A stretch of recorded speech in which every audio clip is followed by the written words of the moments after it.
Welcome everybody to this week's Rising Tide Foundation lecture, where I think this is the first Rising Tide Foundation lecture of 2026. All right, so Yes, this of is course it would be. quite the milestone, and I figured, it's kind of poetic to look at the future with a look to the past, because after all, we are living in the wake of bad decisions, and the best way to avoid making bad decisions again, which unfortunately are still in play, many of the unlearned lessons are shaping our current very dystopic future, which might very well have within its mix a repeat of some of the worst tragedies of human recent history, including World War One. But now with more advanced technologies that could do even more damage by far than anything we'd ever seen in World War One or two or anything else combined. So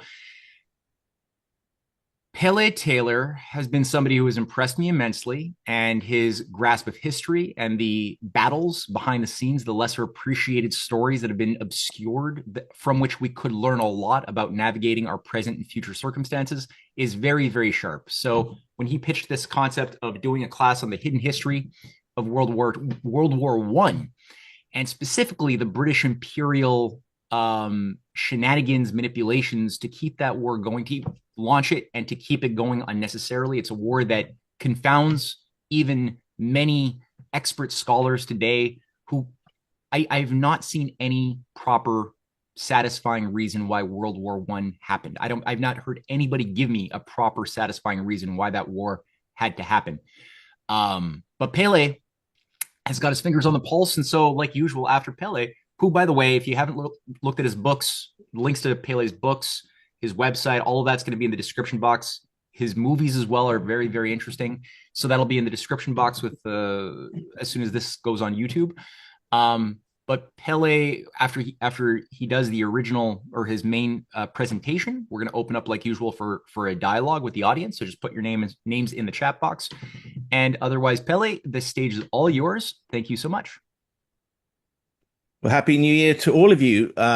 This is going to be a presentation about my two books on the diplomacy leading up to World War One, which broke out on the 4th of August, 1914, which is a common enough subject. And then my second book, Hands Off Our War, which is about diplomacy during World War One.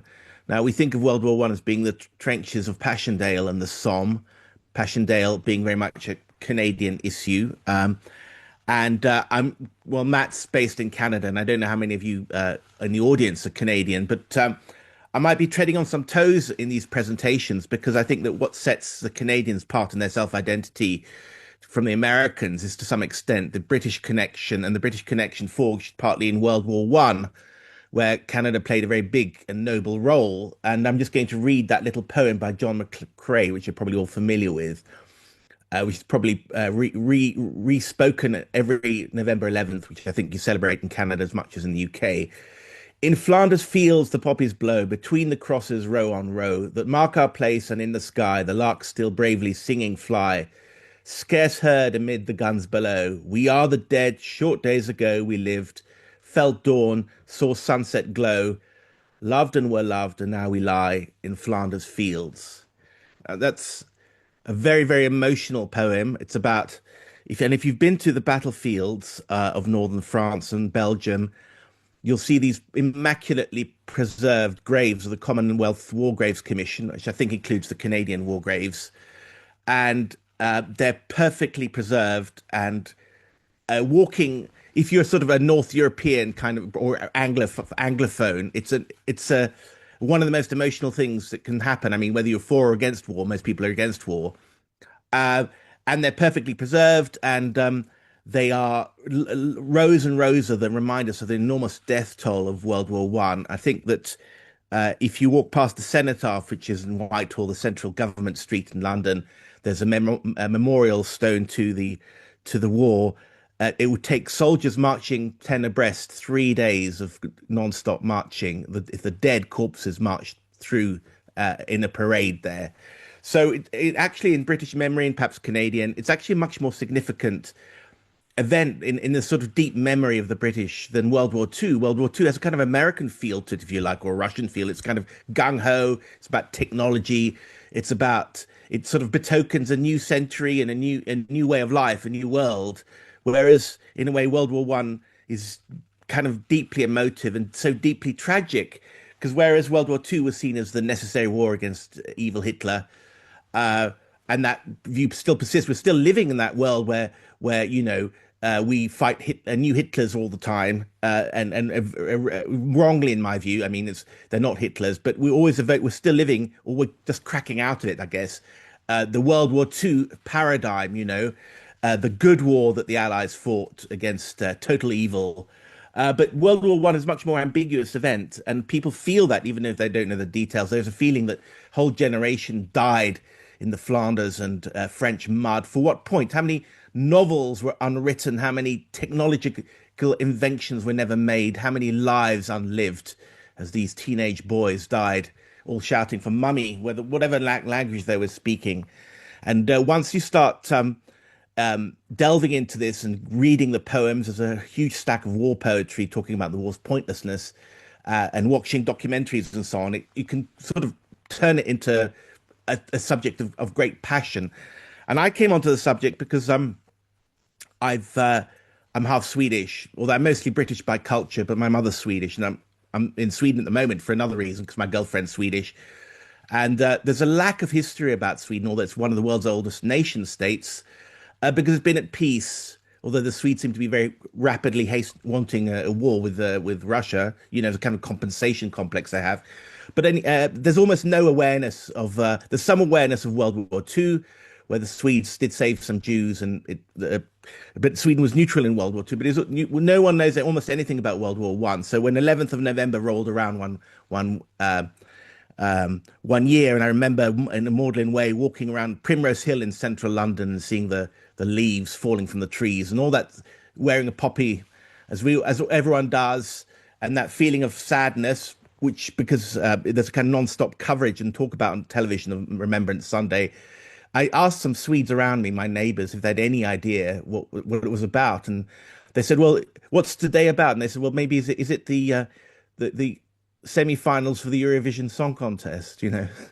So I said, lucky is a country that has no idea what 11th of November is. But anyway, I think that that lack of historical knowledge, which goes for the whole country and the whole of Scandinavia, probably goes for the younger generation even in the West. So I think it's very important, especially as we're now heading in a situation in Europe which is very much resembles World War One, the pre-World War One situation. I was struck. I wrote my two books a few years ago during the COVID crisis, actually, and researching mostly online. There's a hell of a lot of stuff online, and a lot of telegrams are available online. And then the Ukraine war broke out, and the sort of demonization of Russia that's taking place in the British media much resembles almost the same language, same pompous binary view of the world that the British aimed at the Germans in the period before World War One. So for about 20 years before the actual war broke out in 1914, the British were taught to hate the Germans. And it's an absolutely relentless kind of coverage, basically. And I thought, well, that's quite interesting. And if you study and write about the run up to World War One and diplomacy in the run, it's almost like doing a PhD in history. I'd like to imagine. I'm not a professional historian by any means. I did maths and philosophy at university, but I thought let's not do a degree at university. Let's write a book and let that be my degree in a way. Because I also thought that I pretty soon realized that the books that have been written about World War One in the British public sphere, and they dominate this area of coverage totally. I think there might be one or two Americans or so on, but it really is a British field. They go very much for this idea that the Germans are totally guilty, and that's not true. It's so if I were to do a degree, I mean, and present that as my master's, I wondered if I'd get through, because the incredible thing to me seems to be that whether you're on the popular side of the spectrum or the academic side of the spectrum, there's this very, very strong tendency to go for a very sort of simplistic kind of narrative, and it makes me wonder. But it's a bit like let's say the Kennedy assassination, where you wonder that any honest scholar or journalist who spends a few evenings digging into the facts realize that, well, they might not know the truth, but they know that the official story can't be true because there's so much counter evidence about the JFK assassination. Well, so it is with World War One. It doesn't take you. It's not as if you have to dig deep, for like years to find out some nugget of truth that will reveal that the idea that the Germans were an aggressive power in 1914. No, I mean, all it takes is a bit of reading of the original telegrams. And I mean, it doesn't take long at all. But what really happened, well, I mean, that's still going to be what actually happened is going to be probably never be resolved. It's like a sort of game of Cluedo. What you had on a geopolitical scale, you've got 7 major powers or something, and each had a motive, and each have been assigned guilt to a greater or lesser degree, since 1918, basically. And it's true that all the powers have a greater or lesser guilt, but probably the country which is least guilty of starting World War One is the Germans. The Germans had the best army, and their early military successes, they were severely underestimated by the French. No surprise there. They cut through Belgium and into northern France, and that the fact that their armies were so capable, to some extent, lent credence to the idea that they also had the intention to start the war. But my contention in the book was that it was a defensive strike. I mean, everybody had there was this very dangerous, if you like, cult of the offensive that all sides had, which was this belief that if you were going to fight a war, you better fight an offensive war because the attackers were going to win with cavalry charges and whatever. Whereas, in fact, we all know that's one thing everyone knows about World War II. It was a war of the defenders. It was the war of barbed wire and machine guns that would cut down any attacker, which is why the war very quickly got bogged down into trench warfare. But everybody had an offensive strategy, and that includes the Germans, but it also included the French and the Russians. And the French and the Russians wanted to, there was a simultaneous plan to hit Germany from both sides, because that's how the Germans were going to be defeated. They had much a stronger army. That all went pear-shaped. That all failed, and we'll talk about that later. But the motivation for the Germans and the Russians to have a war with Germany was that France wanted Alsace, which was a German-speaking largely region that had belonged to France until 1870. The Russians wanted to control the straits at the Dardanelles and wanted to support Slavic nationalism. And the British, who joined voluntarily on the 4th of August, I think they wanted to, their motives was maybe to seize the German colonies. There were a few, not many. And interestingly, they had the backing of the colonies, the dominions, who were fed a very propagandistic narrative by the British. They got the Reuters feeds, and they saw that they could get Samoa, for instance, or something like that. And so actually the British were to some extent pressurized by the dominions into this glorious battle, which people thought might be over by Christmas. But just we're going to scope out a little bit. We're going to explore these things in greater detail. I think that if you're going to say, if it's a one word, a one sentence description of the war, it's that the British and the French thought that they could win a war against their rivals, the Germans, over whose loss in 1870 they were still smarting when they lost Alsace. The Russians were kind of inveigled into it in a way. They were still smarting from their loss against the Japanese in 1904. And the British, well, a lot of people in the Foreign Office felt that this was a war to the end, but because the Germans were aggressive and rising fast. Now, it's since been called the Thucydides trap, and that is, it's actually a well-known phrase, and it was coined, I think, the very word Thucydides trap after the battle between Sparta and Athens, was it 400 BC? And that is when two powers are competing and one power is rising, the bigger power has a choice to make and either see that the other competing power can rise naturally and overtake it, or it can take steps to squelch that rising power before it becomes too powerful. And what apparently, I don't speak Chinese or anything, I don't have connections to China, but I've heard that the there's a guy at Harvard called Graham Allison who actually wrote a book about this Thucydides trap, and I think he cites this example. But basically, the Chinese departments of geopolitics are studying World War One because they see themselves as Germany versus America. America plays the Britain role. America is the mature power, the hegemon, whereas Britain was the hegemon in 1914. And Germany was the efficient rising power then, and China is the efficient rising power now. And they're studying it because they say, well, how can we rise without being squelched by the Americans before we become too powerful for the Americans? I know the national security strategy said, well, we'll coexist with the Chinese now. But anyway, apparently they're studying it. So the one line thing is that the British were the most powerful nation in Europe. The French had their motivations, of course, but they basically didn't want to coexist with a Germany that was kind of rising. And it's very interesting in my book. I talk about how the German rise started already in the 1860s, I think.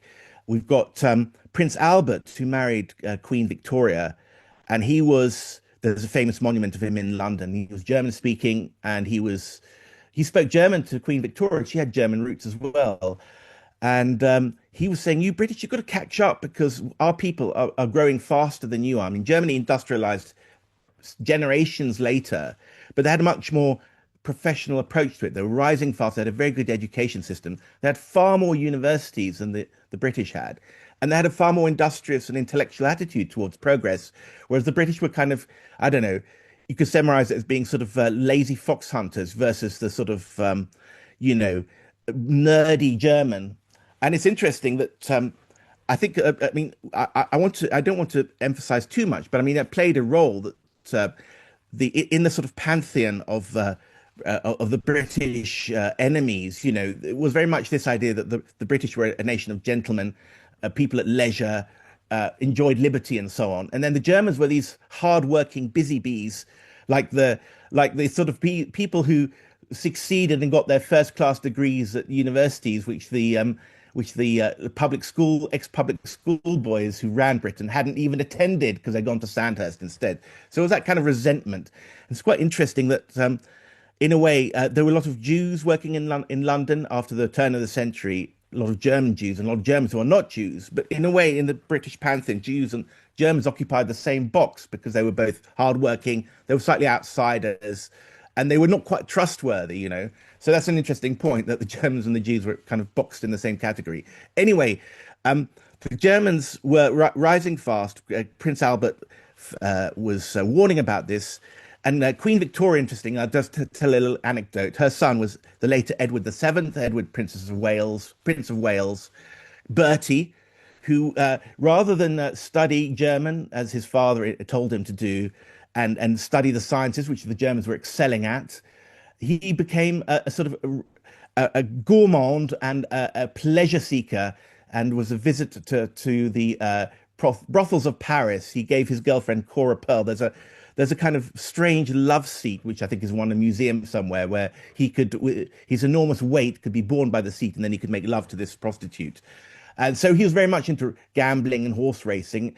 And his mother constantly, Prince Albert died young, was constantly reminding poor old Bertie, who was dyslexic or something, that he couldn't measure up to his academic, intellectual German father. And so he always felt a bit dumb. And I think that he was incredibly anti-German, so that whenever he wanted to say something was bad, he'd say, "Oh, he's as interesting as a German professor," meaning he's very boring. "Oh, she's as ugly as a German woman." He really had it in for the Germans, and was very, very pro-French, which he associated with his liberalization from his rather strict upbringing.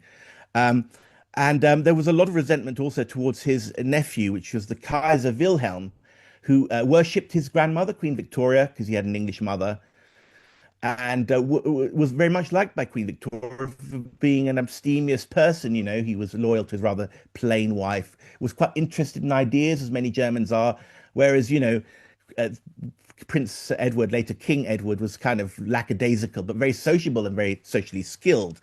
So in a way, you could say, if you're going to give countries personalities, and that clash of those two men's personalities was almost like the clash between Germany and Britain. And Anyway, so we're going back to the 1870s, 1880s. Germany was leading, and Britain, the Brits could see that the Germans were going to forge ahead. And the problem for Germany was that it didn't have anywhere to expand. It was basically kettled in, whereas the British had sent their surplus populations to Canada and Australia. And the Germans were seeking Lebensraum already then, you could say. And their killer argument, which is kind of almost never raised by it with Anglophone historians, is okay, but you know, where you expanded to Australia and killed the natives there. So I mean, why can't we expand, sort of thing. Um, but anyway, the Germans were basically kettled in. They had the French and the Russians who'd formed an alliance in 1894 against them on either side. And then you had the Royal Navy, which could blockade them at any moment if it came to war. And the British were very well aware of this. So when they signed the Entente Cordiale with the French in 1904, it was because which was basically it was going to be aimed at Germany. It became a tripartite thing against the Germans. It wasn't because the Germans were such a threat. It's because it actually created focused the attention on the Germans as a threat at a time when the Britain was extremely unpopular in the world and actually quite vulnerable because it had this large empire. It had political pressures inside the countries which were pushing towards an early welfare state, which the British wanted to spend money on. And then you had the French and Russian empires, which were pushing at British interest all over the world. The Russians were pushing at India and Persia, for instance, and the French were pushing at Africa. So by making friends with the French and then later the Russians against the Germans, basically scapegoating the Germans, it was a relatively risk-free and cheap option for the Brits because their only participation would be blockading Germany if it came to war, and then using the French and the Russians to do the fighting if it came to that. And that's basically what the British have always done in wars. They find somebody to do the fighting, and then they'll fund them with money and naval support and intelligence and diplomatic support.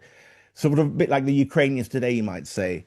But anyway, so the Germans felt that, I mean, they had this Entente Cordiale, which was aimed against them, and this Entente Cordiale was basically allowed for a dividing up of North Africa between the British and the French. So the British would get Egypt, and the French would get Morocco, which until that point was independent, and it was part of the secret annexes to the Entente Cordiale, which was signed in 1904. The Germans got wind of it through their intelligence services and basically said, well, what's going on here? Because you can't just parcel out parts of the world, not ignoring us. Of course, that's what the French and British had done for a very long time. It's just that they were not used to having anyone challenge them. But actually, as it happened, there'd been a regulation in 1880 which allowed an open door policy of all comers to Morocco. So the Germans were citing that, being very legalistic about it. And the French didn't have a leg to stand on. Finally, there was a conference taking place in Algeciras on the southern tip of Spain, which basically the Germans were hoping to win because they had all the arguments lined up and against the idea that the French would be able to take over Morocco and turn it into, as they did with all their colonies, a closed market. But the British supported the French all the way, and you could say that diplomatically and in terms of the media coverage, newspaper coverage, it was seen as a German failure. Although I think I don't want to get too nerdy about it, there was a kind of agreement that allowed an international involvement in Morocco. But once it had been signed, the French were allowed to take over the principal power in Morocco, and step by step, they turned it into just as they'd done with Algeria and Morocco. And and it's funny because if you read British history books talking about the Morocco incident of 1905, it's usually seen as the first time, one of the triggering events that led to the World War 10 years later. It's always spoken of in terms of German aggression. How can it be German aggression? The Germans were just saying, hang on, you can't steal North Africa. Because it's very interesting that the Moroccan Sultan and the Moroccan intellectuals all supported Germany. But the Americans, for some reason, supported the British. So in a way, you could say the Germans were supported by what you could say the global South interests. And they had the morality on their side.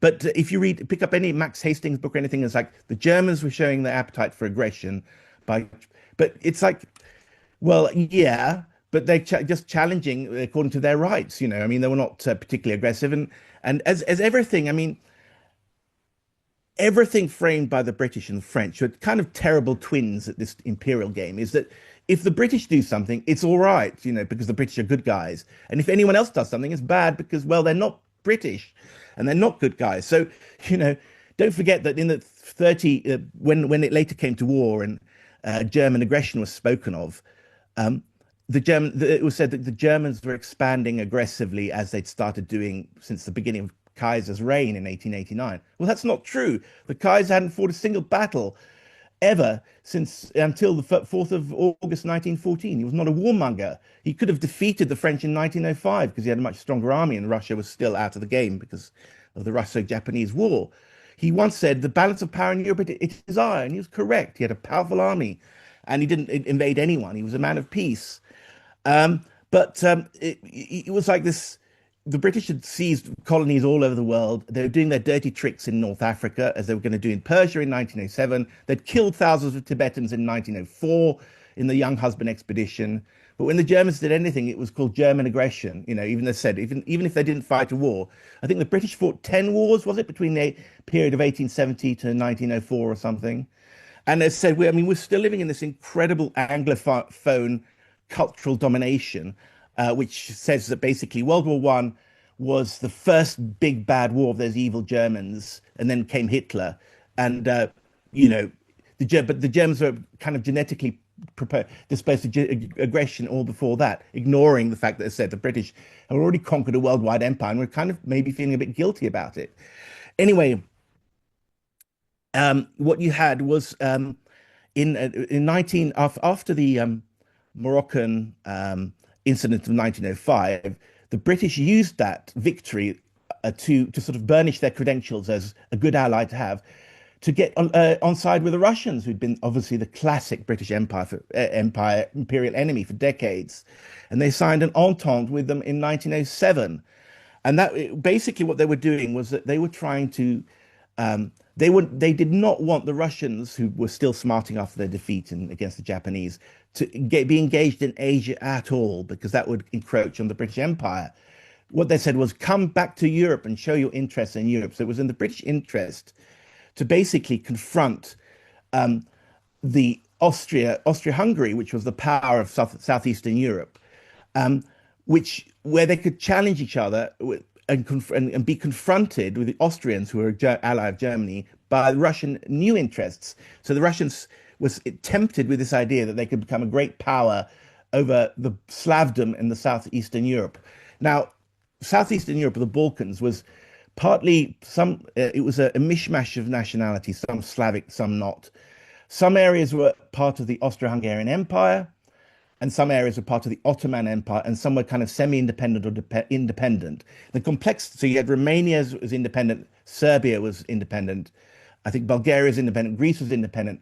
But what they all had was minorities of that nationality in what the Ottoman Empire in Europe was called Macedonia. So the Ottoman Empire basically extended all the way to Albania. And then you had Austro-Hungary, which had parts of what is today's Serbia, parts of today's Romania, and parts of today's Bosnia, basically. And so these new nationalists, especially the Serbs, wanted to get their Serb brethren all under the same flag. Serbia was actually quite a small country in 1906, with just a small area around Belgrade. And the Russians were going to help them do that, win that. And what happened, the Bosnia crisis, the Austrians realized what was going on, and they realized that their enemy was the British as well, because the British were kind of goading the Russians. They were kind of being more Russian than the Russians by saying that they were being more pan-Slavic than the Russians. And they were basically ignoring the Austrians because the British correspondents in Vienna told the British establishment that Austria was failing anyway and need not be supported. Austria was actually a fantastic country of great culture, great music, great philosophy. When I was at university in the UK in the 1980s, practically all the philosophers we were reading were Austrian. But for the sort of ignoramuses working for the Times, sitting in Vienna, whatever, they just reported incredibly bad things about Austria. They didn't participate in this fantastic cultural explosion, partly Jewish, partly Austrian, which was this melting pot that Vienna was around 1900. So, I mean, I think Austria, yeah, so Austria was seen as, on its way out, and basically these small nationalities of the Balkans could seize whatever they wanted of Austria and incorporate it. So they encouraged the Serbs to do that. The Russians didn't want to do any worse, and I'll try and explain the Bosnia crisis because in simple words. But basically, the Austrians did everything they could to carry on with this relationship with the Russians, which was based on protecting the Christians in the Ottoman Empire and seeing to that they weren't too massacred. And the Russians went along this for a few years, but their foreign minister, is a guy called Izvolsky, was basically an asset of the British, and he kind of turned away from that, and the British didn't reply to Austrian telegrams and so on. I mean, it was a classic snub. And then there was something called the Musteg Agreement, where the Austrian Chancellor, Foreign Minister Ehrenthal, and Izvolsky signed an agreement which would allow the two countries to cooperate. And Austria said, well, you can have access to the Dardanelles for your shipping warships if we get to annex Bosnia.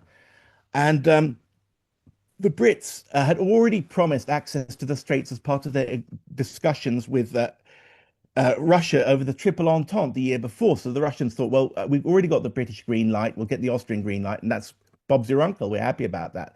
So it turned out that Ehrenthal quickly annexed Bosnia. That caused huge problems with the Serbs because they had a lot of Serbs living in Bosnia and they were eyeing Bosnia for themselves. Bosnia had been Austrian anyway, de facto, for 50 years, and they'd raised it to a very high standard of living, much higher standard of living than Serbia itself.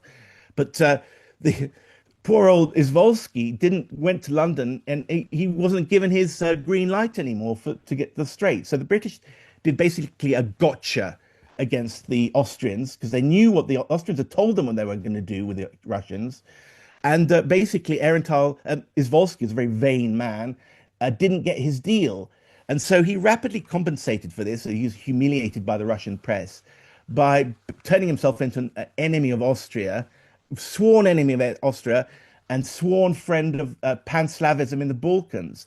And that led to the development eventually of a Balkan League of countries. I think it was Greece, it was Serbia, it was Bulgaria, and I think it was Romania, that was basically, and Montenegro, some of whose people had married into the Russian court.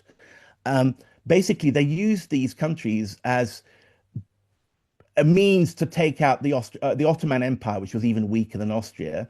And so that's why we had the Balkan Wars in 1912 and 1913. Serbia grew enormously as a result of this, and it made them rather arrogant. And it was very clear to the Austrian elite that they would be next, because the Ottoman Empire was basically the only part of Europe that they still had was the Istanbul, Constantinople, a bit of the hinterland around there.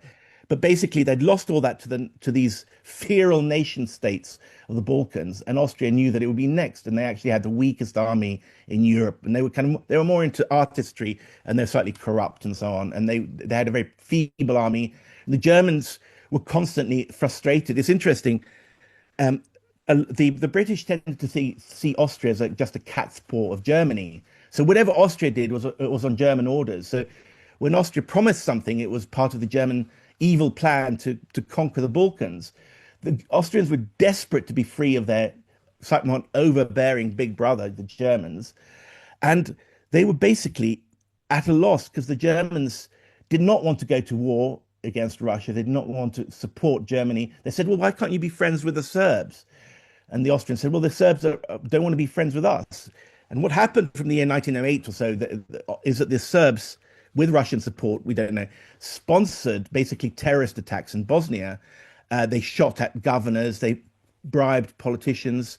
There's a group called the Narodna Obrana and another group called the Black Hand, which is perhaps more famous, which basically sent agents or sponsored. There were all student groups, and you could call them color revolutions today, carried out demonstrations all over the Austrian cities. And the Austrians were very concerned because the Serbs were a very small and very irritating presence.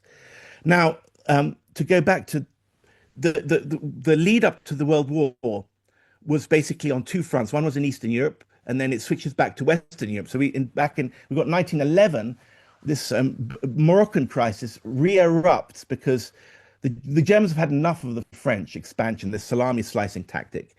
So they said, well, okay, you can have Morocco, but give us some of Congo or something instead, just as compensation. The French didn't want to do that. They said, we can't give anything. And then they signed an agreement to, or there's, I think along in 1905, they signed an agreement with the French to exploit, using French and German know-how together, railways and so on. Well, that never came to fruition. The Germans were not given any look into the German colonies, French colonies, which had never happened. The French are very protective. So the Germans were saying in around 1911, none of your promises have come true. You haven't collaborated with us. You basically did what you were going to say all along and annexed Morocco. This is not on. So they tried to strike a deal with the French, saying, okay, we'll consider this a done thing. You can have Morocco, but give us compensation. And the talks carried on forever. And the French Prime Minister, Joseph Caillaux, was very, very keen on working with the Germans. He understood the logic of the Germans. But the French Centrale, which is the French Foreign Ministry, and the French intelligence services wanted a war with Germany, and they didn't want any collaboration with the Germans at all. And one of the problems was that the British were often more French than the French, just as they'd been more Russian than the Russians on the Eastern Front, like a kind of jealous wife or something, or jealous husband. So whenever the French seemed to be on verge of striking a deal with the Germans, the British used their assets in Paris to kind of say, well, that's betrayal. You're losing the German dictatorship. The German tentacles are spreading out all over Europe. And basically policing the frontiers of the alliances. So whenever either Russia or France, coming from either side, either from the Germans and Austrians or from the French and the Russians, there were pragmatists on both sides. The British got in there and used their media power and their diplomatic power to forestall any kind of closure of the alliance. And it worked both ways because when there was secret agreement for the British to start assisting the French in the case of war, which was kept secret from the British cabinet. When they finally found this out in 1911, because the cabinet was full of radicals, it was a liberal cabinet full of pacifists, you could say. The British, the radicals said, well, hang on, what's going on here? This is behind our backs. So they insisted on a much more transparent British foreign policy. Edward Grey, who's for some is a kind of hero, British gentleman. I mean, he's kind of villain in my eye. I mean, he was very, very secretive. He ran British foreign policy with his foreign office and didn't bother to tell the cabinet, let alone the poor bloody British people who kept in the dark until the day war broke out.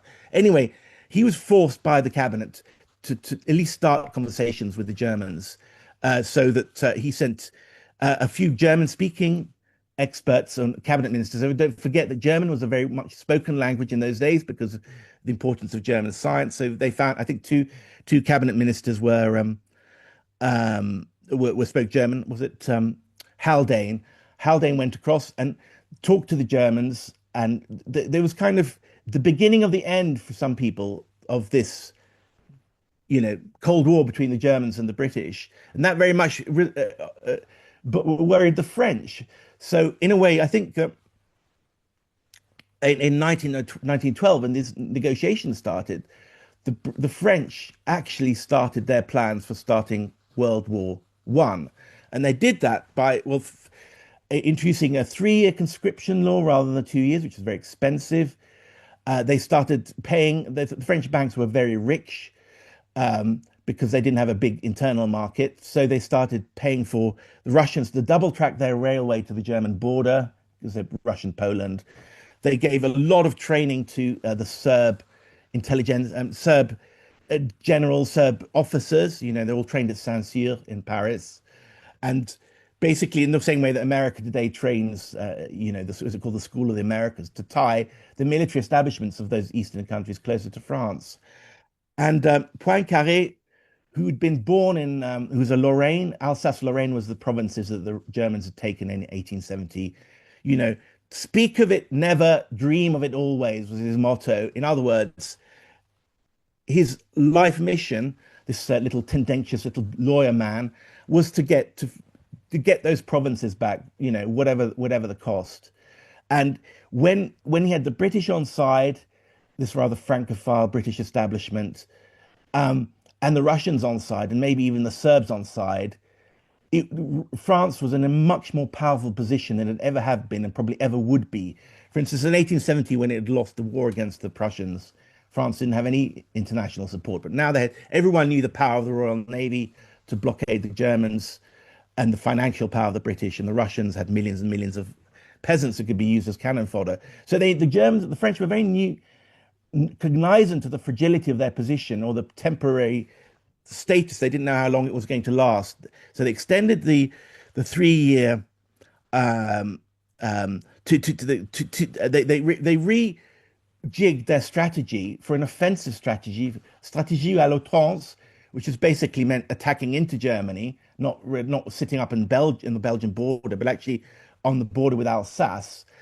And they with the question, and then they trained and they badgered the Russians, who were kind of more passive about it, to rearm. And what you have in about 1911 or 12 was a heating up of the relationship. The French did not want to talk to the Germans. They said Poincaré, the Wächter, the German foreign minister, said to Poincaré, you know, you want war with us, don't you? You do. You want war, and you will not stop until you get a war with us, Germans. We want peace with you, but you want war with us. And the French also, I think, um, they uh, the, they had a window of opportunity because they felt that the British might still be drifting away towards the Germans. The Russians were growing very fast economically, and the more powerful the Russians became, ironically, the less independent they would be on the French. So that alliance might not last a few more years. Um, and then the Russians were worried that the British had sold dreadnoughts to the Turkish government, which were going to come into force in the summer, autumn of 1914, which would blockade any Russian attempts uh, to take the Straits back.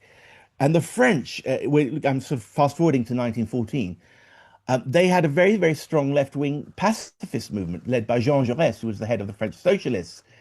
I've always wondered, I mean, Jean Jaurès, if you go to a French town, there's always a Rue Jean Jaurès somewhere, and I never knew his significance, but he was a very great man, a bearded giant, and very, very much against this warmongering.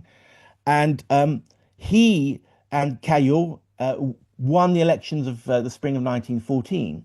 Now, Caillaux and Jaurès, they couldn't have formed governments on their own. Caillaux was a soft left and Jaurès was strong left.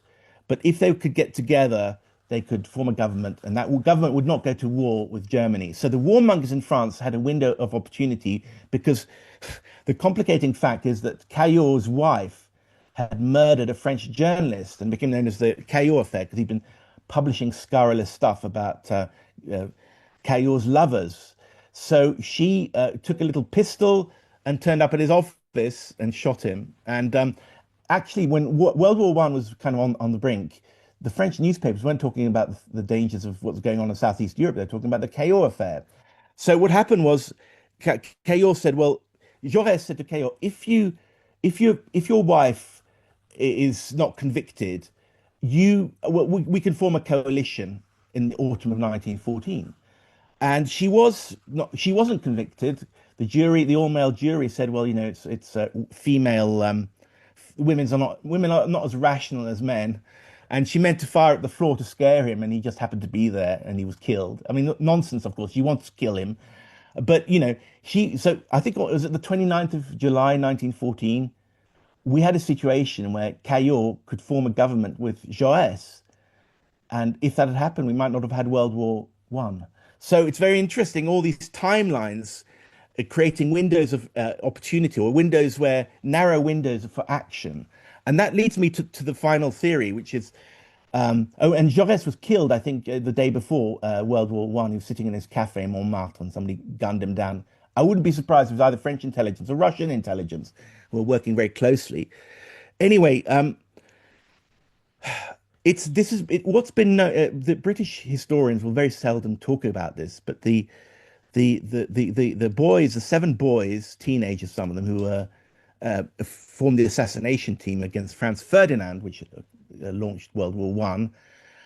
They were backed by Serbian intelligence, Serbian military intelligence, a guy called Dragutin Dimitrijevic. Um, there's a guy who's now a professor of history at Cambridge University who wrote an absolutely brilliant book called Sleepwalkers, which is the kind of go-to book for this revisionist thesis that I'm advancing. Although he doesn't talk as much about all the, I mean, I'll go further, I think, than he does.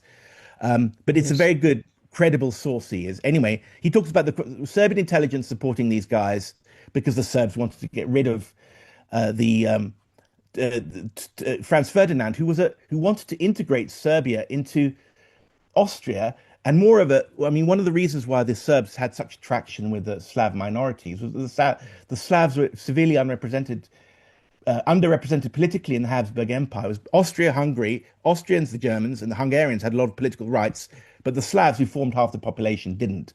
Franz Ferdinand, who has this terrible reputation in the British historians as a kind of buffoon and a typical Germanic type, was actually a peacemonger and a political reformer. He would have given the vote and turned it into a tripartite state where the Slavs had equal rights. Well, that would have been terrible for the Serbs because they would have lost their power to get the Serb minorities into Serbia itself. And since Austria-Hungary was much bigger and much richer than Serbia, more likely that Serbia would join Austria-Hungary than the Serbian minorities in Austria to join Serbia itself. So he was a big threat. He was a man of peace and he was a threat. So just killing him would have been sufficient motive for the Serbs. But what's already known 100 years ago, it was been speculated, and I detail everything in my book. It's like it's a complex series of witness testimonies from people who are around, Serbian intellectuals, Serbian writers, Serbian journalists, Austrian journalists. It's a very detailed thing. Is that the Russians were ultimately behind the Serbs, and then it would make sense what everything that was going on because if the Russians and the French wanted to have a war with Germany, and time was going to make this possibility ever more unfavorable, you need to be able to control the timing of it. And there's several. I mean, where the French, the French, sorry, the Russian Foreign Minister Sazonov said things, to various diplomats in southeastern Europe that hinted at something was going to happen in Sarajevo. When the Corriere della Sera journalist Albertini, who's written actually one of the best, most comprehensive books about World War One, he traveled around the Balkans in the 1930s when a lot of these people are still alive, and he was pretty convinced. And you can read his books online, and he shows the evidence that the Russian military attaché in Belgrade, Viktor Artamanov, was in daily contact with the head of the Serbian intelligence. And he'd been to talk to the Tsar. He'd been on a 3-month mission to the Tsar. And you see the Russian archives are full of references to the Black Hand. And it's like a 600-page dossier scribbled over and so on. Artamanov allegedly bribed Dimitrijevic and said that if you kill Franz Ferdinand, Russia will stand behind you in a war. Now, it's hopeless to, I mean, how it's like we haven't solved the Kennedy assassination, even though this was in a modern communications era with hundreds of people present and in a democracy in the United States. So the possibilities of this ever being truly brought into the open, I think, are rather small. But it's interesting, and I'd love to chase it up if I had more resources and time. The Spanish ambassador to St. Petersburg, which was then the capital, was told, by the Russian insiders that yes, this was a Russian plot. And a guy called Trudar de Brzezinski, who's a Polish archaeologist, apparently he's written memoirs, which I guess if you have access to one of the huge university libraries, maybe in Paris, you could go there and read it. He's also talked about that. Verkovsky was the Russian later war minister who turned up in Belgrade in June 1914. And he's been held to be the technician or the organizer of the assassination plot. There's a Russian book from 2014 that talks about this, actually. And unfortunately, I can't read Russian, except that, so I had to copy paste bits of Russian text into my Google Translate, very unsatisfactory. But anyway, so if it was a Russian assassination plot, and let's say the French might have been involved because some of the assassination team were moved to Toulouse in the spring of 1914, and the Okrana and the French intelligence worked very closely. They might have worked to kill Jean Jaurès, for instance. Then basically, it's the whole question of how the war started becomes moot because it was a Russian-French provocation of the German ally. And that's, you have the war guilt question already there. So, but that, even if the Russians didn't actually support the assassination, the fact is the Russians mobilized for war on the 24th of July 1914, a week before the Germans did. And so this was a time when mobilization meant war because everyone thought that the attacker had all the advantage. And it was like an accepted thing. And the British and everyone accepted that when it applied to other conflicts. This fact that the Russians mobilized and the Germans sent spies over to the Russian part of Poland, and they said, yeah, I mean, they're putting up red mobilization notices, and there are trains packed with people everywhere. The German side was completely silent. If you want a single historical essay to convince you of the German innocence, I would reach Erich Trumpener's 1976 essay on the German military preparations for war. There were none. So the Germans were completely sitting there and wondering what the hell was going on. And the Russians, who had a much more primitive and mobilization system and more primitive transport in a much bigger country, had to have this preparation to mobilize. And if you want to read a single book about the Russian guilt for World War One, Russians under heavy pressure from the French, there's a guy called Sean McMeekin, who's a young American historian, I think. I can't even remember the book. Well, I think it's called July 1914. So his book and the Sleepwalkers are the two go-to mainstream texts that have changed somewhat the British-dominated narrative of the evil Germans suddenly waking up one morning and deciding to occupy the whole of Europe, you know. Anyway, so I'll just I wanted to talk about so the war broke out. The French told the Russians mobilize quietly. They refused to go into Belgium, even though it was militarily the wise thing to do, because they wanted the Germans to put themselves into the wrong. The Germans, the attack, the war was almost simultaneously. The Germans pushed into Belgium, and the French pushed into Alsace, German Alsace. So who attacked whom? Well, it was simultaneous.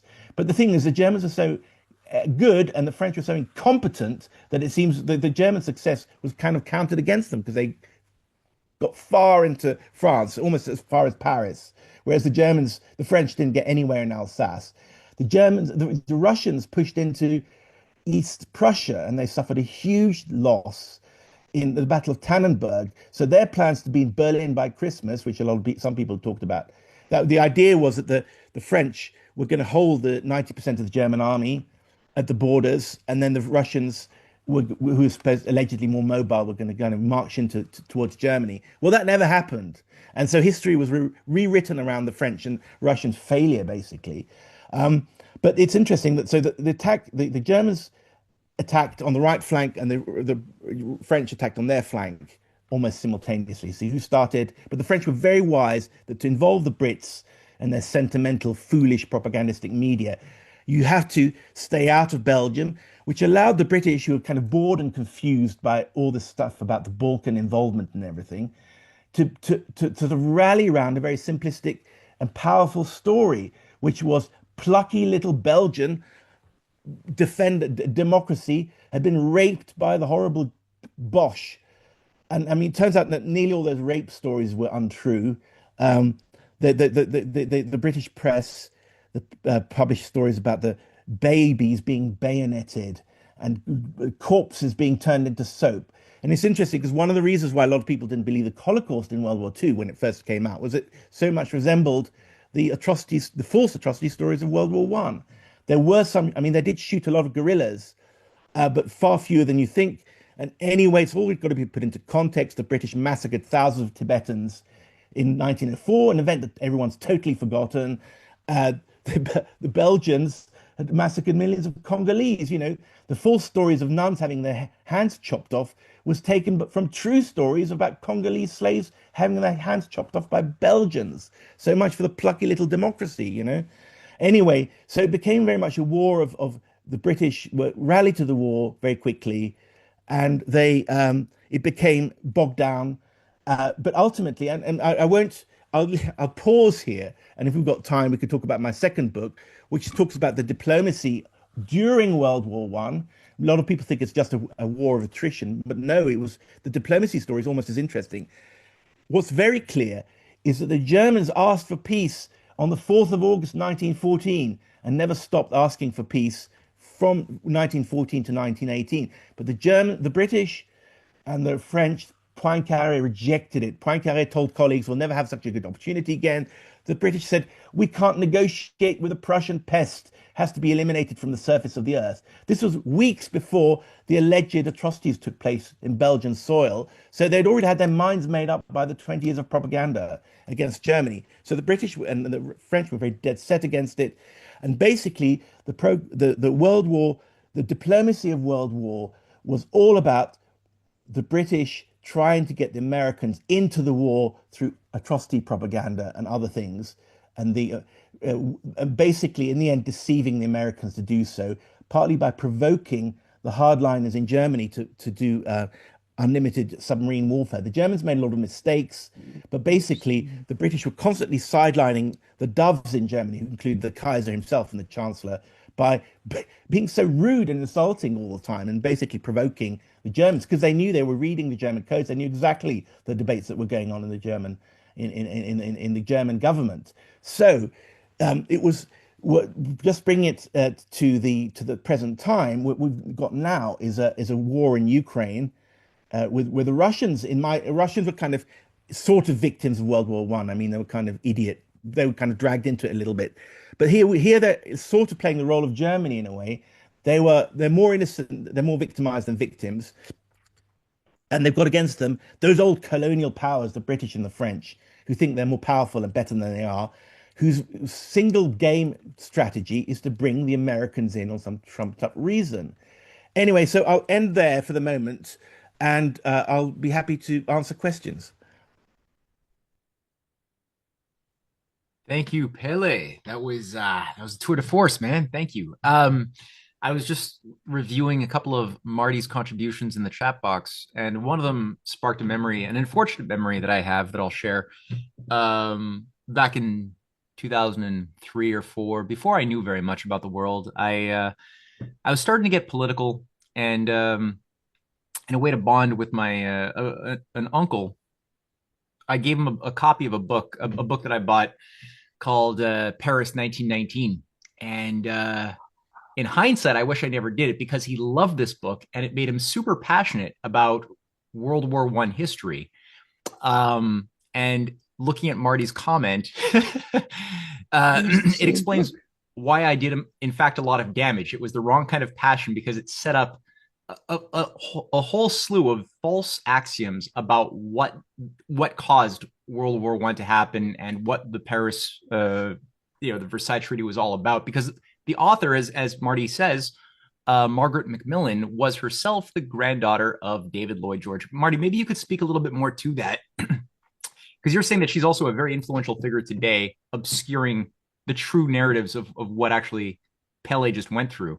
Could you say a bit more about that, and maybe your second comment as well that links to an article you wrote on General Moltke, who is a fascinatingly gross, stupid character that I've come to despise.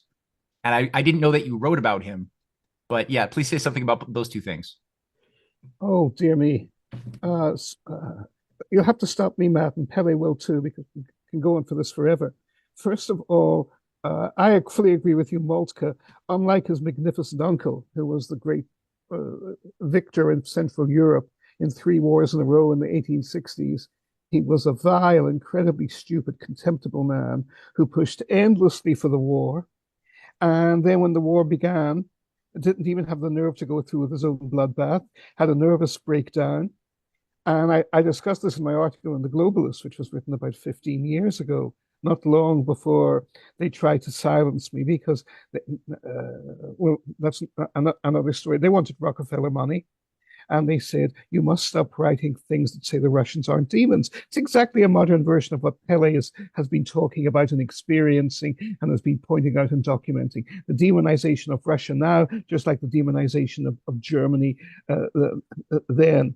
Moltke was not evil, he was criminally incompetent. The Kaiser did not want war, exactly as Pelle said. The Kaiser wanted peace with Britain.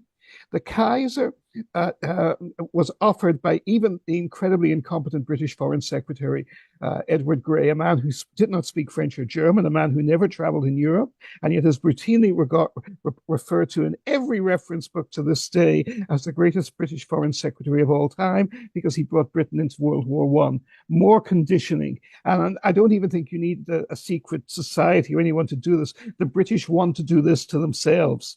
They want to think that they were so virtuous in 1914 when they sent 3 million young men to their deaths or premature deaths from their own country alone. They're obsessed with hypnotizing themselves.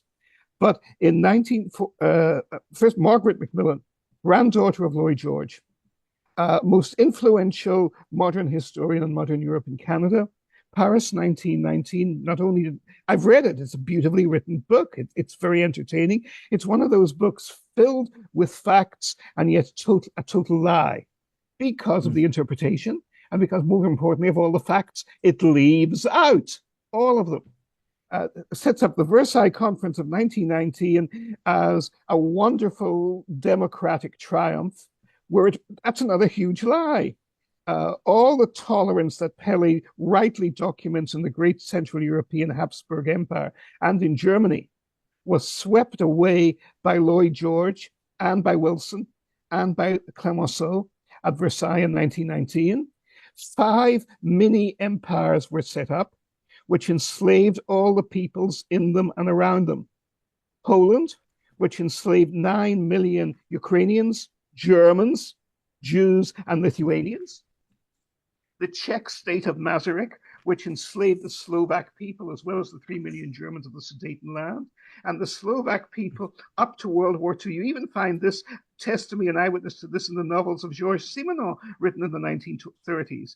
The Slovak people in the 1920s and 30s were treated by the Czechs worse than black slaves in America were treated before the Civil War in America, and you see this written nowhere. I have actually been to Slovakia. I've studied Slovak sources. I've talked with Slovak historians and journalists and diplomats, and this is completely verboten in the West. Margaret Macmillan, on the other hand, became the most acclaimed historian of the period in Canada, moved to Britain, and is now head, as far as I know, I don't think she's retired yet, but for at least a decade was head of St. Anthony's College, Oxford, which, of course, I see the light of recognition in your face, Matt, is where they teach and prepare Rhodes Scholars repeatedly all the time.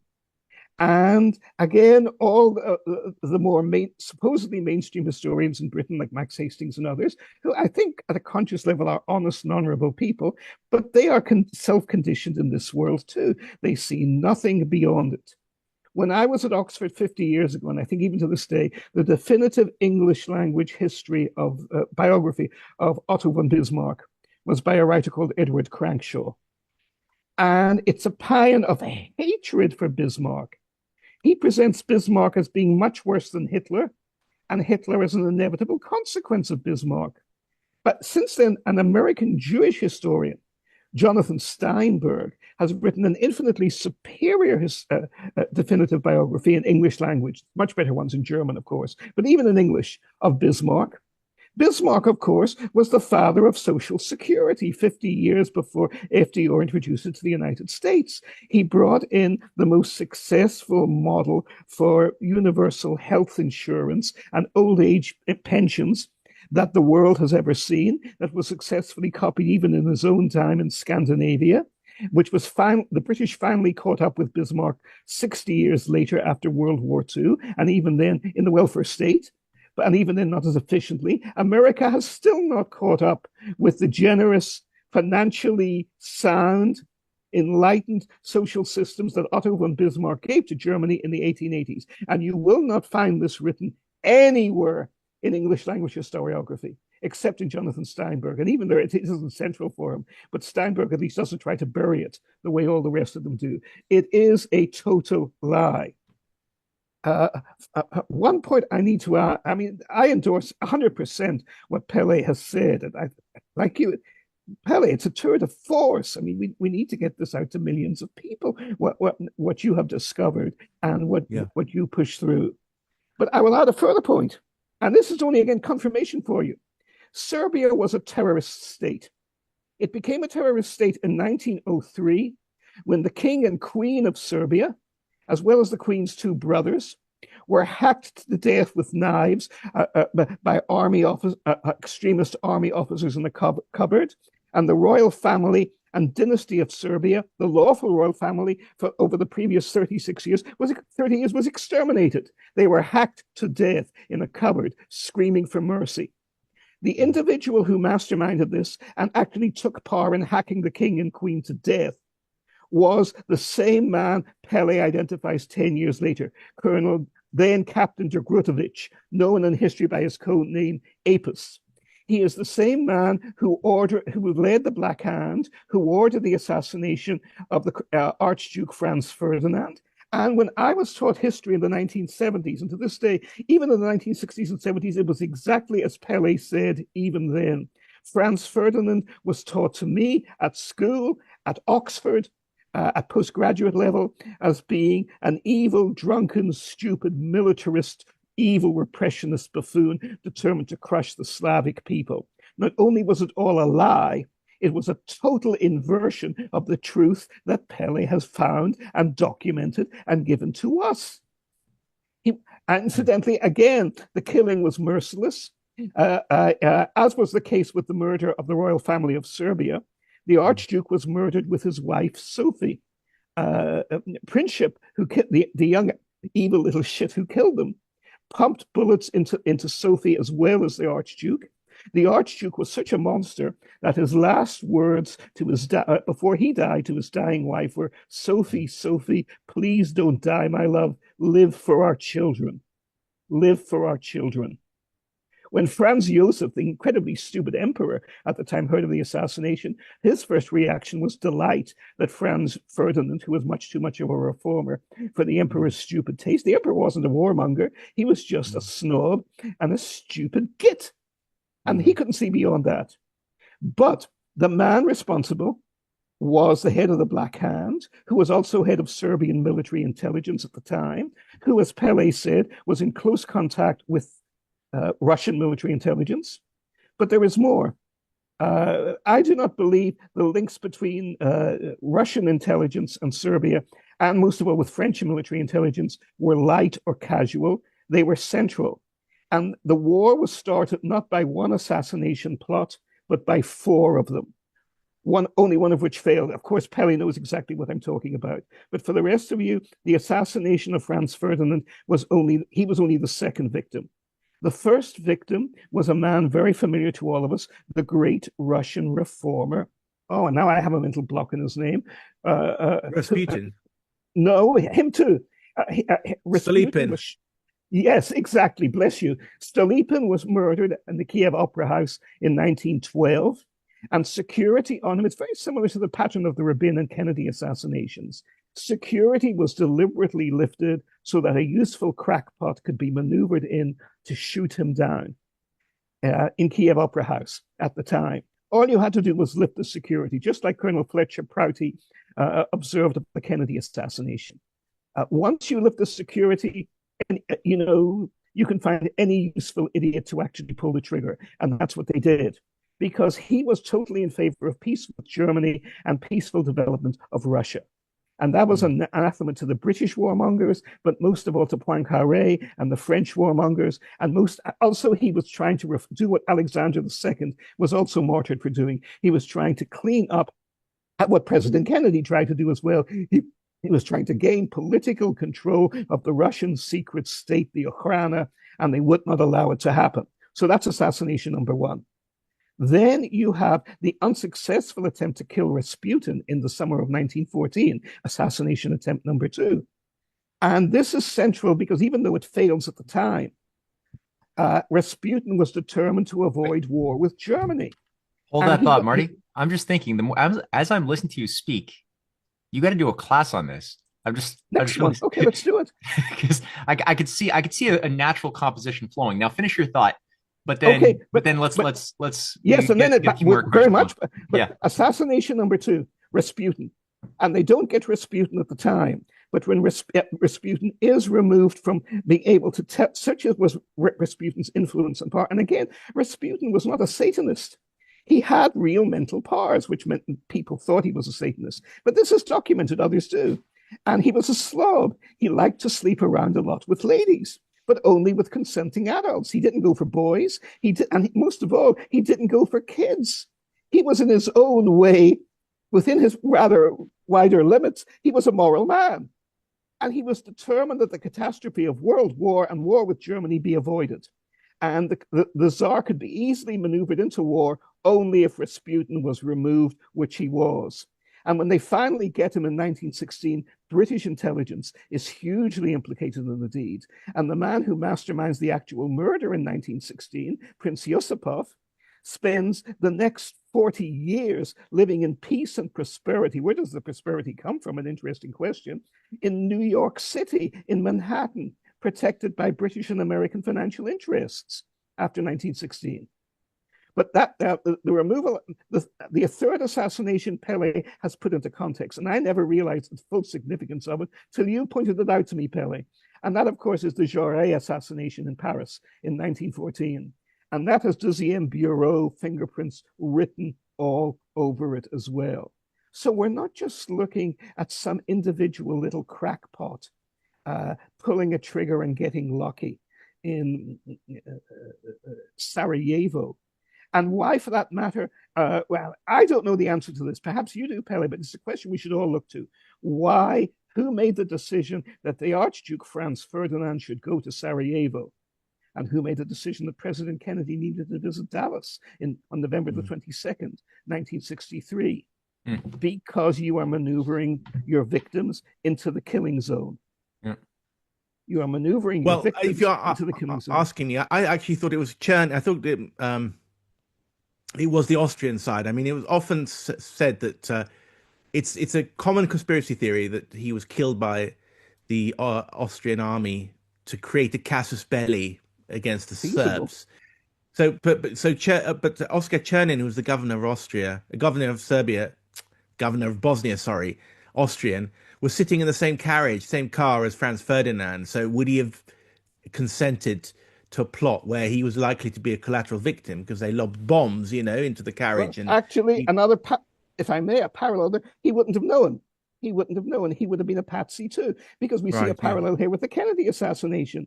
John Connolly, who was much more an ally of Lyndon Johnson, and nobody suggests John Connolly, who was later Richard Nixon's Secretary of the Treasury, knew about the assassination in advance. He might have done, but as far as I know, there's no serious evidence that he did. But he was in the car and was actually wounded by one of the bullets. But of course, the president's head was blown away by more than one shot. At least 2 bullets hit him at the same time. And even the frames of this going off, I think I'll finish with this, but you above all know I need to be reined in on this. But the frames of the Zapruder film, even when they were not lifted, were reversed for no apparent reason to hide the fact that President Kennedy's head jerked backwards to show that which proves that he was blown away from the front, not from behind. As Robert Sam Anson, one of the very finest American journalists to investigate the assassination, wrote in a classic book in 1978, to believe the Warren Commission, you have to believe that the laws of physics were suspended in Dallas on November the 22nd, 1963. But again, you see the same thing exactly here. I think the governor would have been a useful idiot. But again, precisely because he was the governor, he would have been an aristocratic, pompous oaf. The diabolical bastards in Austrian military intelligence, which had been heavily compromised by Russian military intelligence too. The head of Austrian military intelligence up to 1909 was a double spy for the Russians. It's one of those famous cases of double spies Oh yeah. in espionage history. Wow. But Well, again, yeah. you're the one who's pointed this out, not me. I mean, I'm happy No, for no, but it's but interesting you've because I opened think up that these scenes. the one of the reasons why the British were so anti-German in July 1914. Well, one of the things is that they thought that Austria and Germany were as one, which they weren't. I mean, the Germans were basically putting the brake on the Austrians. They didn't have any sympathy for the Austrian anxiety about Serbia. But I think, I mean, when Germany gave its famous blank check on the 5th of July saying, you know, if you go to war, we'll go to war. Well, notwithstanding the fact that the French had already given their blank check in 1912, but British historians forget that. But anyway, I think that the Kaiser was close friends with Franz Ferdinand. I mean, they were going to design a new polity based on Central Europe, and Franz Ferdinand's son was going to become King of Alsace. Apparently, I mean, our friend Paul Gardner has made that the centerpiece of his book on World War One. He was researching the French archives, so of course. He had a morganatic marriage with Sophie, and he wouldn't inherit the Habsburg throne, or his sons wouldn't. So that was that was a gift from the Kaiser to Ferdinand. But they saw themselves as leaders of the 20th century. You know, they weren't going to go to war. That wasn't their thing. I mean, the Kaiser was Exactly. The British all said, "Oh, the Kaiser, jackboots, spurs, jangling, authoritarian, all that rubbish." But he was actually the Kaiser was. He exhausted his British hosts because he was far too intellectual for them. You know, he was curious, and they thought, "Oh, for God's sake, can't he shut up?" You know, so yeah. Look, if I may, and again, I've not thought of this before, but again, you provoked this thought, and it's central. We know who the mastermind of the Kennedy assassination was. The man at the top of the intelligence secret world who could do it. Alan Dulles, even J. Edgar Hoover and Lyndon Johnson danced to his string. Alan Dulles was central to everything. But we also knew who was at the head of the warmongering deep state in Austria. Again, there's no secret about this. It was a man who originally Franz Ferdinand had recommended. They had been friends, but Franz Ferdinand was repulsed by him and was determined to fire him as President Kennedy had been to fire Alan Dulles. And that was the head of the Austrian Chief of Staff and Army, Field Marshal Konrad von Hotzendorf, who also needs to be in the Guinness Book of Records as the most incompetent and bloodthirsty general and loser of all time, even more than Douglas Haig in Britain or Joffre and his successors in France. Within 4 months, by the end of World War 1914, he had sent 1 million of the most dedicated Austrian, Slovak, Ukrainian, Hungarian boys, all the most dedicated patriots of the empire, who had all been volunteers in the reserves, to their needless deaths against the Serbian and Russian armies in the east. Konrad von Hotzendorf. But he was a warmonger. He demanded war against Serbia, even if it brought in Russia. 17 times from 1911 to 1914, and on every occasion it was Franz Ferdinand, not the old Emperor Franz Josef, who blocked him and who stopped him. And Franz Ferdinand, indeed, of course, exactly as you said, was not a fool, was not contemptible, and was a forceful, able man, and was determined to get rid of von Hotzendorf, as von Hotzendorf knew. So if there was one figure who would have been passionately devoted to seeing Franz Ferdinand eliminated, and being the kind of man von Hotzendorf was, killing the innocent wife as well would have just been, icing on the cake for him. Not just par for the course, icing on the cake. It would have been a bonus. So you think Hotzendorf might have contributed? It's like the assassination happened because two sides who had not collaborated, but they collaborated indirectly, as it were. Like Hotzendorf thinking, well, if we put him in Sarajevo, somebody else will kill him. Right. Yes, there was no security. And then the Russians and the Serbs did their thing. Yeah. Okay. The Black Hand had 7 murderers lined up on the assassination route. 7. And where was the security? There was no security. How did the Archduke and his wife ride through Sarajevo? The way President Kennedy rode through Dallas, at slow speed in a horse and carriage, that was open. It wasn't even covered and protected. They were not even protected by riders on either side, which was routine in any. Queen Victoria would never have been allowed to travel that way. Would never have been allowed to travel. She would have had armed lancers riding on either side of her carriage to protect her from anyone breaking in from the crowds. But there was no such protection. There wasn't even a cordon of a sufficient policeman along the streets to provide the protection. It was classic Colonel Fletcher Prouty again.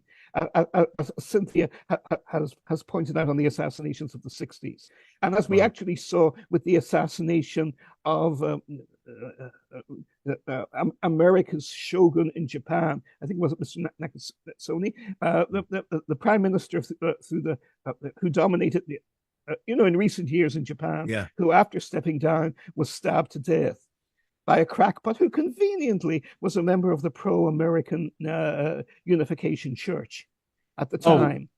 Are you talking about Abe? Shinzo Abe? Yes. No, I thought he was like exactly shot with like a little makeshift pistol of some sort, but whether he was shot or stabbed, it was a supposed crackpot. And where was the security cordon? The security cordon was not there. Right. It did not have to be there. Again, the conditions were made possible. And then you can line up, as you did for Yitzhak Rabin, any crackpot to actually be the trigger man. Yeah. Right. All right. I'm sorry, but after no. These are important considerations. These are very important considerations. There's definitely.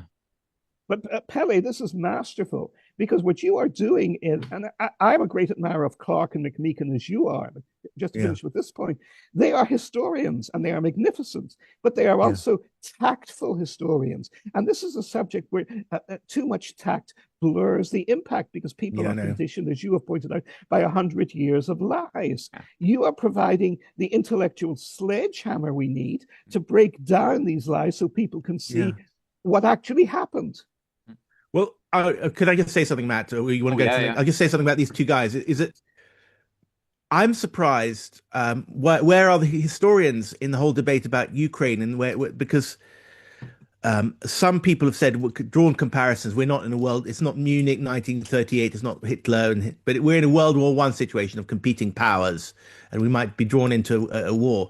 Where are all the World War I historians? There are none. I mean, I haven't seen a single article. And why aren't they participating in this? And it's interesting that, I mean, I don't want to be, I think that Sleepwalkers by Christopher Clark is a brilliant book. He's a very good historian.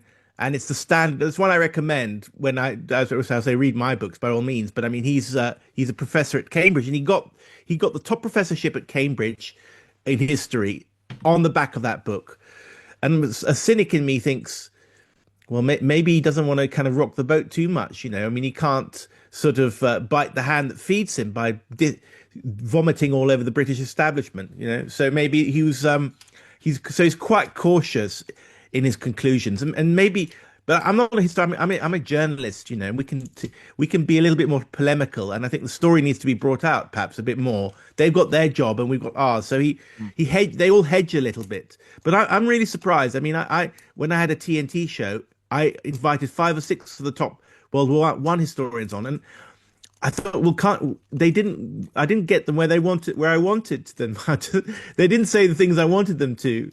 They missed a chance to sort of be polemical and draw parallels with what's going on today. I don't know. Maybe professional historians just shun the limelight because they don't want to risk. They're happy staying in their academic areas. I don't know. Anyway, I think it's a real pity because the story needs to be told. The story I've just outlined needs to be told.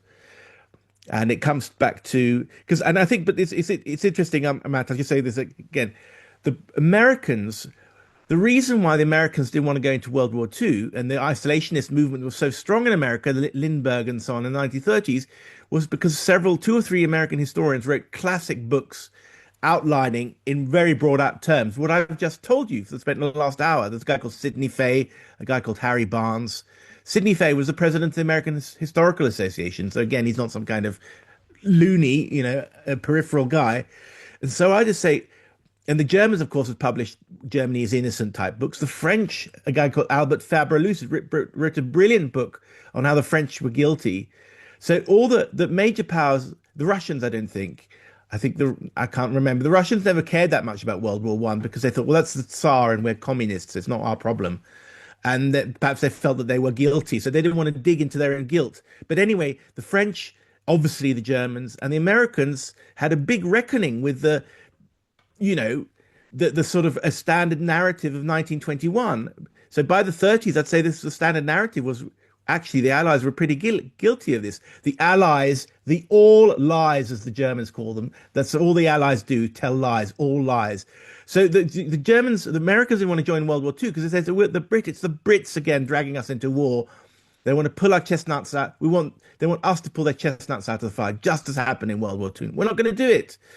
They were anyway, but but the British never had a historian of any reputation who said, well, maybe the Allies bear responsibility, the Entente bears responsibility. Never. They poured all their hostility into the war, into their poetry. So Britain created the best war poets. I mean, Siegfried Sassoon, and they're biting, angry, extremely angry. Everyone reads it as part of their A-level English syllabus, the war poets, and still have, but they didn't produce any academics or historians, Anyway, the one last thing is that the 1950s, the French and the Germans, before the creation of the European community, said, well, okay, they had a historical committee that said, we're all guilty for World War One. And that's something the Germans could live with and something the French could live with. A few years later, there's a guy called Fritz Fischer, who's like the guru, the doyen of British historiography. He was a former Nazi, I think, who turned up, and I think he was a British asset or something. Anyway, he produced a book that's controversial today that basically said, no, it was the Germans, and the Germans are basically all Nazis. So this was just preparing to be the Nazis, the big Nazis that they became in 1939. So that was music to British ears, And that book, the Fritz Fischer's work, is still quoted. I mean, that is the standard go-to narrative of British historians, even today, even though it's been discredited. Really sad. Anyway. All right, we've got time for maybe two questions. So we've got Richard and Stephen, who I see there. Richard, go for it. Yeah, well, thank you very much, Pelle and Martin. I wanted to bring to your attention a book you might both be interested in. You see it there? Yeah. Two World Wars and Hitler, Who Was Responsible? Yeah, this is a Scottish author, Jim McGregor, and he points the finger almost exclusively at Britain for everything, including the rise of Hitler, the planning and orchestration of World War I and World War II. I think you'd find it quite interesting. Thank you. Well, I'll just say the thing is, I've read some stuff, revisionist work on World War II, but I don't want to get too involved at the moment because anything you say that involves Hitler, you really have to know your stuff, And if you don't know your stuff, you'll be slaughtered reputationally, and then that will affect your work on World War One as well. So I have kind of emerging and private views. There's a guy called Guido Preparata, who's written a book that shows that Montague Norman, the British bank, so the British banking system is responsible. So I'm very interested and very open to all these theories, But so yeah, thanks. I'll try and read it. It's an extremely well-resourced book. Everything. No, I can endorse that too. I'm midway through that book, and I've spoken to the author. It's very well done. Yeah. Yeah, I'd love to read it. Yeah, I'll shoot you a link. Stephen.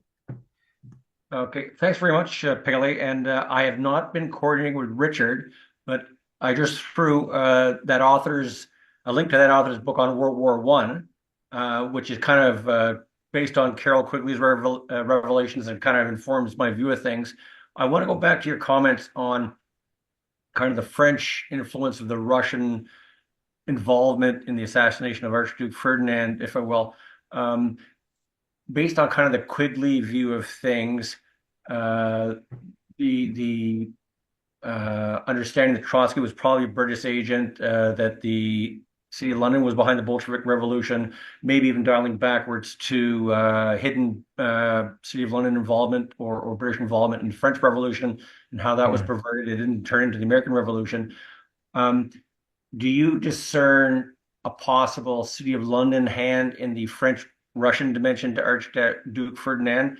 And kind of as a follow-on to that, would that be a development of or the early exercise of British networks within Russia that eventually were Yeah. foundational in the Bolshevik Revolution? Well, I haven't come across it in my research. I mean, just because the British do bad things doesn't mean that other countries don't have agency, Yes. you know, right? So, um, but I think that, for instance, Izvolsky was a British. You could call him a British agent. I mean, he's the guy who was spent all his energy after he was the foreign minister who did the some got together the Balkan League and turned Russia away from its alliance with or quasi alliance with Austria in the Balkans against being basically doing British bidding against Germany. So I think he was very closely cultivated by Arthur Nicholson, who was the father of Harold Nicholson, who's a well-known essayist in British 20th century, mid 20th century life, and I think is one of the great villains of World War One. But I haven't. This it's sort of the Carol Quigley story and their books. It's kind of the books that I've read. I read hundreds of books on this. Those names never crop up. Rhodes does a little bit. I mean, the book, the Milner and Rhodes. I think that part of the British motivation for hostility to Germany was that the French used British unpopularity after the Boer War, which basically the British stole land from the Boers because they had diamonds and gold, to basically try and set up an alliance with the Germans and with the Russians. Ironically, the Germans said no because the Kaiser was he's Anglophile. His mother was British. We're not going to do this. But Delcasse, who was the French prime minister, having failed to ally himself with the Germans and the Russians against the British, then totally cynically decided to ally himself with the British against the Germans. But anyway, the big fear in around 1902, the British knew this. They realized how hated they were. They're only allies with kind of the Canadians and the Australians, but even the American people, Teddy Roosevelt in America was pro-British. They were like as popular as America was after Iraq.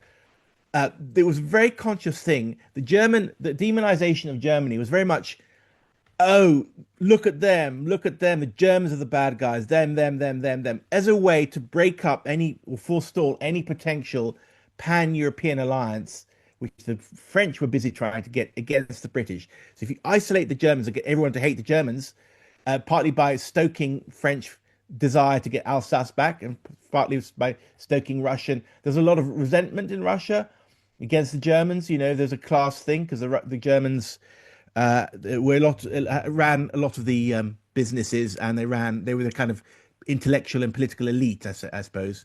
So, but funny enough, as I said, I mean, a lot of people talk about Carol Quigley and the Round Table and so on, but in all those books that I've read, that those names don't come up at all. I think except in the Doherty book, which I think makes a big deal out of it. Anyway, that's just my thought. Thank you. Okay. Well, thank you, Pele. And I sense, I mean, what gets me is that you're just scratching the surface. As you were speaking, delivering your lecture, I was thinking to myself, how great of a documentary this would be as well, right? The story has a lot of drama. There's so much, it has all the elements of just a wonderful multimedia composition. So is that something that you're thinking about doing? I'd absolutely, yeah. I'd love to, because I'd reach out to an American audience, because the Americans are kind of the innocents in this whole thing. I mean, they all left Europe because they hated, in the American psyche, or the North American psyche, is that these Europeans, they are just conspiring, they're so corrupt, they're so wicked. And after the Versailles Treaty, there was a lot of that feeling after World War One, that the Americans were reminded of exactly how much they hated Europe, you know, and why they were wise to start up a new state which was more kind of less corrupt. Of course, I'm not talking about reality, I'm talking about the aspirations. So I think it could be very, very popular, very, very big. Yeah, absolutely. So if I mean, but you know, I'd have to we'd have to travel around Europe. It's been on my mind for 5 years. I just haven't had the money or the whatever, the contacts. That's always the setback, with these ideas. That's right. But I mean, these days with Zoom, you can do these things you can get get people to record themselves on their iPhones, which like movie type quality, and then find workarounds, you know. But then you're talking to old codgers who don't know their way around the internet. So I don't know. But yeah, it's absolutely, it's crying out for this documentary. So if you know anyone or have any thoughts about it. Yeah. All right. Let's keep chewing on this idea. All right. Well, this was a very potent afternoon, guys. And again, Marty, I sense as well, like you're just opening the door to so many things, so many classes that could be developed out of that. So let's keep talking about some follow-ups there too. And maybe we can get Jim McGregor also in the roster as well. I think that his work also flows quite nicely on this line of inquiry. So, guys, once again, I appreciate these Sundays so much. Thank you so much, Pele, and I look forward to our future collaborations. Well, thank you for listening and great contributions. And I really enjoyed talking to you all. Thanks a lot, then. Cheerio. Bye. Bye. Thanks, Jen.